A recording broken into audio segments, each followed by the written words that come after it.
தற்போது கிடைத்த அண்மை செய்தி. ஹைதராபாத்தில் மேகவெடிப்பு காரணமாக விடிய விடிய கொட்டி தீர்த்த மழையால் வெள்ளம் சூழ்ந்து பொதுமக்கள் பாதிப்புக்கு உள்ளாகியுள்ளனர். கூடுதல் விவரங்களை செய்தியாளர் காவ்யா வழங்க கேட்கலாம். வணக்கம் காவ்யா, கூடுதல் விவரங்கள் என்ன பதிவு பண்ணுங்க?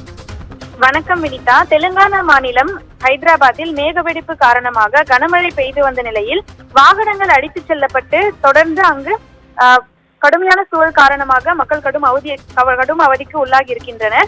பல்வேறு பகுதிகளில் 53 மில்லிமீட்டர் வரை மழை பதிவாகி இருந்தது. ஹைதராபாத்தில் ஏற்பட்ட மேகவெடிப்பு காரணமாக நகரின் பல்வேறு பகுதிகளில் விடிய விடிய கனமழை பெய்தது. கனமழை காரணமாக நகரில் உள்ள தாழ்வான பகுதிகளில் இருந்த குடியிருப்புகளில் மழை வெள்ளம் புகுந்தது. தொடர்ந்து சாலைகளிலும் வெள்ளம் பெருக்கெடுத்து ஓடியது.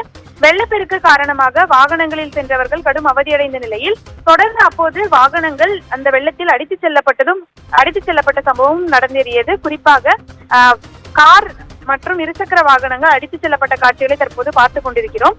பல இடங்களில் கார்கள், மோட்டார் சைக்கிள்கள் ஆகியவற்றில் பயணித்தவர்கள் வாகனங்களை ஓட்டிச் செல்ல முடியாமல் அவற்றை நிறுத்திவிட்டு ஒதுங்க வேண்டிய நிலைக்கு ஏற்பட்டது. தொடர்ந்து அந்த பகுதிகளில் ஜூப்ஹில்ஸ் பகுதியில் 53.8 மில்லிமீட்டர் மழையும், சாஷிப்புடா பகுதியில் 53.3 மில்லிமீட்டர் மழையும் ஆகிய அளவுகளில் மழை பதிவாகி இருந்தது.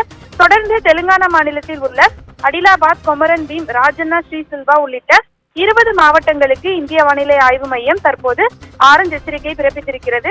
தொடர்ந்து அந்த ஹைதராபாத்தில் உள்ள பல்வேறு பகுதிகளில் இந்த நிலை என்பது நீடித்து வருவதால் மாநகராட்சி உரிய நடவடிக்கை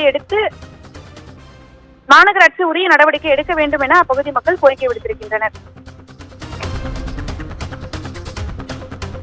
கூடுதல் விவரங்களுக்கு நன்றி காவ்யா.